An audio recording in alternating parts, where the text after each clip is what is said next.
പുതിയതായി കണ്ടെത്തിയ സ്ഥലത്ത് വിക്രമാദിത്യ രാജാവിൻ്റെ കൊട്ടാരം പണി കഴിപ്പിക്കുന്നു. ഈ കൊട്ടാരം പണിയുന്നതിന് വേണ്ടിയുള്ള സൂക്ഷ്മമായ അദൃശ്യമായ കരങ്ങൾ ദേവി വിക്രമാദിത്യന് നൽകുന്നു.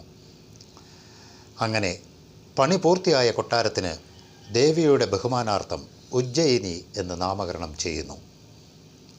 പ്രജകൾ സസുഖം സ്വർഗസുഖം ഈ കൊട്ടാരത്തിന് കീഴിൽ അനുഭവിക്കുന്നു. വിക്രമാദിത്യ രാജാവിൻ്റെ കീർത്തി ലോകമെങ്ങും പരക്കുന്നു. തുടർന്ന് കേൾക്കൂ. അക്കാലത്ത് ഇന്ദ്രലോകത്തിൽ ദേവകൾ തമ്മിൽ ഒരു തർക്കമുണ്ടായി. ദേവേന്ദ്ര സദസ്സിലെ നർത്തകികളായ രംഭയും ഉർവശിയും തമ്മിൽ ആരാണ് നൃത്തവൈദഗ്ധ്യത്തിൽ പ്രഥമസ്ഥാനം അർഹിക്കുന്നത് എന്നതായിരുന്നു തർക്കവിഷയം. തങ്ങളുടെ മേധാവിത്വം സ്ഥാപിച്ചു കിട്ടുവാൻ വേണ്ടി അവർ തമ്മിൽ ഒരു കിടമത്സരം തന്നെ നടത്തി. പ്രസ്തുത തർക്കം ഹേതുവായി ദേവകൾ തന്നെയും രണ്ട് ചേരിയായി പിരിഞ്ഞു. അങ്ങനെ അത് ഒരു വിഷമപ്രശ്നമായി ദേവേന്ദ്രൻ്റെ മുമ്പിൽ തന്നെ ചെന്നെത്തി. അദ്ദേഹം സർവ്വദേവന്മാരും സകല കലാവല്ലഭന്മാരായ മഹർഷീശ്വരന്മാരും മറ്റും ഉൾക്കൊള്ളുന്ന ഒരു ഗംഭീര സദസ്സുകൂടി. പ്രസ്തുത സദസ്സിൻ്റെ മുമ്പിൽ അവരിരുവരെയും കൊണ്ട് തങ്ങളുടെ നൃത്തകലാവൈദഗ്ധ്യം പ്രകടിപ്പിച്ച് തർക്കവിഷയം ഒരു തീരുമാനത്തിലെത്തിക്കുവാനും തീർച്ചപ്പെടുത്തി. പക്ഷേ പ്രസ്തുത സദസ്സിനും ഏകകണ്ഠമായൊരു തീരുമാനമെടുക്കുവാൻ സാധ്യമല്ലാതെയാണ് വന്നത്. എന്തെന്നാൽ അഭിമാന ഗർവം തികഞ്ഞ നർത്തകികളിൽ ഓരോരുത്തരും അത്രയ്ക്ക് വിസ്മയമകരമാം വിധം തങ്ങളുടെ കലാവൈദഗ്ധ്യം പ്രകടിപ്പിച്ചു. വീണ്ടും പലതവണ സദസ്സ് വിളിച്ചുകൂട്ടി. ഫലം തദൈവ. ഈ ഘട്ടത്തിൽ നാരദ മഹർഷി എഴുന്നേറ്റ് സ്വതസിദ്ധമായ കുസൃതിഭാവം മുഖത്ത് പ്രകാശിപ്പിച്ചുകൊണ്ട് പറഞ്ഞു: നാരായണ നാരായണ, അല്ലയോ ദേവേന്ദ്ര, ബഹുമാന്യരായ സദസ്യരെ, ഈ തർക്കം ഇവിടം കൊണ്ട് തീരുമാനിക്കാൻ സാധ്യമാകുമെന്ന് നമുക്കല്പവും വിശ്വാസമില്ല. അങ്ങനെ ആയിരുന്നെങ്കിൽ ഇതിനകം സാധ്യമാകേണ്ടതായിരുന്നു. ഇനി നാം അതിലേക്കൊരു ഉപായം പറഞ്ഞു തരുന്നുണ്ട്. ഭൂലോകത്ത് വിക്രമാദിത്യൻ എന്ന പേരിൽ വിശ്രുതനായ ഒരു ചക്രവർത്തിയുണ്ട്. സാക്ഷാൽ സകലകലാവല്ലഭൻ, മികച്ച നൃത്തകലാചാര്യൻ, സംഗീതമർമ്മജ്ഞൻ, വിവിധ മുഖങ്ങളായ വിജ്ഞാനത്തിൻ്റെ കേദാരം, കറതീർന്ന നിഷ്പക്ഷവാദി, തികഞ്ഞ സത്യസന്ധൻ, ഈ 7 ലോകങ്ങളിലും കീർത്തിമരീചകൾ പായിച്ചു വിരാജിക്കുന്ന മഹാപുരുഷൻ. അദ്ദേഹത്തെ വരുത്തി നമ്മുടെ പ്രശ്നം അദ്ദേഹത്തിൻ്റെ തീർച്ചയ്ക്ക് വിട്ടാൽ തികച്ചും നിഷ്പക്ഷവും സകലർക്കും തൃപ്തികരവുമായ ഒരു വിധി നമുക്ക് ലഭിക്കും. നാരായണ നാരായണ.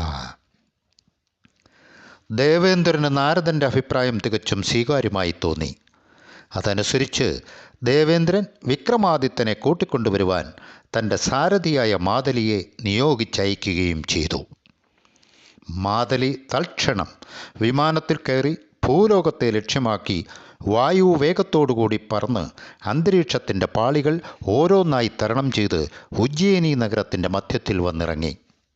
അപ്പോൾ സമയം രാത്രിയായിരുന്നു. ദീപസഹസ്രങ്ങളുടെ പ്രഭയിൽ കുളിച്ചു നിന്നിരുന്ന നഗരം സാക്ഷാൽ വൈസൈക സാരിയെയും വെല്ലുന്നതാണെന്ന് മാതലിക്ക് തോന്നി. ഏതാനും മണിക്കൂറുകൾ മുമ്പ് വരെ വിവിധ വിനോദങ്ങളിലേർപ്പെട്ടും കാഴ്ചകൾ കണ്ട് നിർവൃതി കൊണ്ടും ആഹ്ലാദിച്ചിരുന്ന ജനസഞ്ചയം അതാ സർവവും മറന്ന് ഗാഢസുഷുപ്തിയിൽ ആമഗ്നരായിരിക്കുന്നു. മാതലി വിമാനത്തിൽ നിന്നിറങ്ങി ആസ്ഥാന മണ്ഡപത്തിൻ്റെ ഗോപുരദ്വാരത്തിനു സമീപമെത്തി. അവിടെ കാവൽ നിന്നിരുന്ന ദ്വാരപാലകന്മാർ ദിവ്യ തേജസ്വിയായ മാതലിയെ കണ്ട് ആദരപൂർവം അദ്ദേഹത്തിൻ്റെ ആഗമനോദ്ദേശമാരാഞ്ഞു. ദേവലോകത്തിൽ നിന്ന് വന്നെത്തിയിട്ടുള്ള വിശിഷ്ടാതിഥിയാണെന്നറിഞ്ഞ നിമിഷത്തിൽ അവർ ആദരപൂർവം വണങ്ങി ഉപചരിച്ച ശേഷം പട്ടക്കാരനെ വിളിച്ച് വിവരം ചക്രവർത്തിയെ അറിയിക്കുവാൻ നിയോഗിച്ചയച്ചു. രാത്രി അതിക്രമിച്ചിരുന്ന ആ വേളയിലും വിക്രമാദിത്യനും ഭട്ടിയും രാജ്യകാര വിചാരണകൾ നടത്തിക്കൊണ്ടിരിക്കുകയായിരുന്നു. വിവരമറിഞ്ഞ ചക്രവർത്തി ഭട്ടിയുടെ അനുമതിയോടുകൂടി ആഗതനെ ഉപചാരപൂർവം തൻ്റെ സമീപത്തേക്ക് കൂട്ടിക്കൊണ്ടുവരുവാൻ പട്ടക്കാരനെ നിയോഗിച്ചയച്ചു. അതനുസരിച്ച് ചക്രവർത്തിയുടെ മുമ്പിലെത്തിയ മാതലി വിനയപൂർവ്വം അറിയിച്ചു: ഞാൻ ദേവേന്ദ്രസാരഥിയായ മാതലിയാണ്. അങ്ങയെ ഉടൻ ദേവലോകത്തിലേക്ക് കൂട്ടിക്കൊണ്ടു ചെല്ലുവാൻ കൽപ്പനയായിരിക്കുന്നു. വിമാനം കാത്തു നിൽക്കുന്നു. ഒട്ടും താമസം വരുത്താതിരിക്കാൻ പ്രത്യേകം അപേക്ഷ. വിക്രമാദിത്യൻ പെട്ടെന്നൊരു മറുപടി പറയാതെ ഭട്ടിയെ അർത്ഥഗർഭമായി നോക്കി. ഭട്ടിക്ക് വലുതായൊന്നും ആലോചിക്കേണ്ടതില്ലായിരുന്നു. അദ്ദേഹം പറഞ്ഞു, പ്രഭോ, അങ്ങ് അല്പവും സംശയിക്കേണ്ട. അവിടുന്ന് ധൈര്യമായി ദേവേന്ദ്ര മഹാപ്രഭുവിൻ്റെ ക്ഷണം സബഹുമാനം സ്വീകരിച്ച് ഉടൻ ദേവലോകത്തേക്ക് പുറപ്പെടുക തന്നെ.